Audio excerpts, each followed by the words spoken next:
ইনশাআল্লাহ 5ই জুন এই বুধবার মোটরসাইকেল মার্কায় ভোট দিয়ে জয়যুক্ত করবেন। আমার পিতা যদি আমেরিকা আমার সাথে থাকতো তাহলে আমি ওনার টেক কেয়ার করতে পারতাম।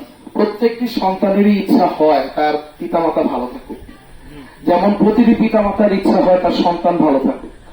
সেরকম ভাবে আমারও ইচ্ছা হয় যে আমার বাবা এতদিন পরিশ্রম করার পরে যাতে উনি দেখাতে পারেন যে না, ভালোবাসার সঠিক মূল্য। আমি ইঞ্জিনিয়ার মহিউদ্দিনের বড় ছেলে, আমার নাম নাফিস। আমি 9 দিন আগে, এই বৃহস্পতিবার আগের বৃহস্পতিবার ফজরের সময় আমেরিকা থেকে বাংলাদেশে আসি। ওই দিনই 10 মাস পরে প্রথম আমার বাবার সাথে দেখা আমার। এটা আসলে আমাদের পরিবারের নতুন কিছু না। আমার বাবা সবসময় তার জীবনের বেশিরভাগ সময় তার পরিবার পরিজন থেকে দূরে থেকে ভালোবাসার সাথে বেশি সময় পালন করেছে। আমরা 10 বছর আগে আমেরিকায় চলে যাই। এই 10টি বছরে প্রতিটি বছরে 12টি মাস, 12 মাসের মধ্যে 11 মাসে উনি থাকতো ভালুকায়, 1 মাস থাকতো উনি আমেরিকায়। এরকম বছরও গেছে আমাদের জীবনে যে উনি 7 দিন আমেরিকায় থাকেন। তো আগে আমরা বুঝতাম না যে উনি কিভাবে পারেন যে স্ত্রী সন্তান থেকে দূরে থেকে ভালুকায় তিনি কেন বারবার ফিরে আসেন। আমি গত 9 দিনে ডাকাতিয়ার বিভিন্ন অঞ্চলে অসংখ্য উত্থান বৈঠকে পাশ দিয়ে গিয়েছি অথবা নিজে অ্যাটেন্ড করেছি। তো ওইখানে আমি দেখতে পেরেছি যে ডাকাতিয়াবাসীর ভালোবাসা আমার বাবার প্রতি।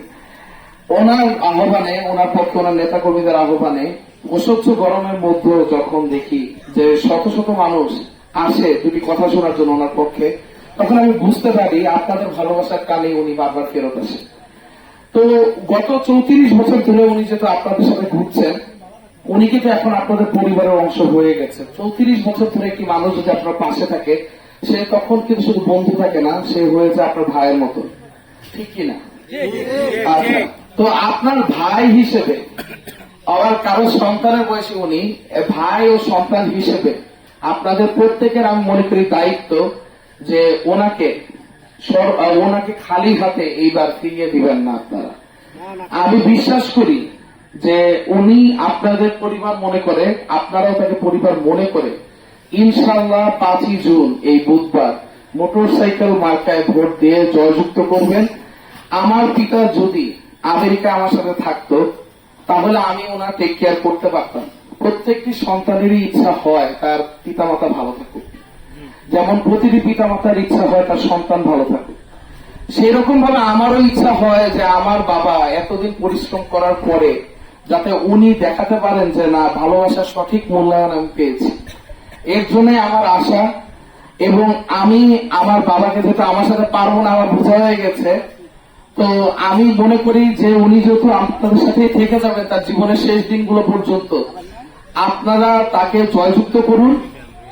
এবং আপনাদের কাছে আমি রেখে গেলাম আপনার ভাইকে, এবং আপনার সন্তানের মতন তাকে আপনারা আগলে রাখবেন। এবং একজন সন্তান হিসেবে আমার এই প্রার্থনাটুকু আপনারা সবাই কবুল করবেন। এই বলে আমার সংক্ষিপ্ত বক্তব্য এখানে শেষ করছি। আসসালামু আলাইকুম, ভালো থাকবেন সবাই।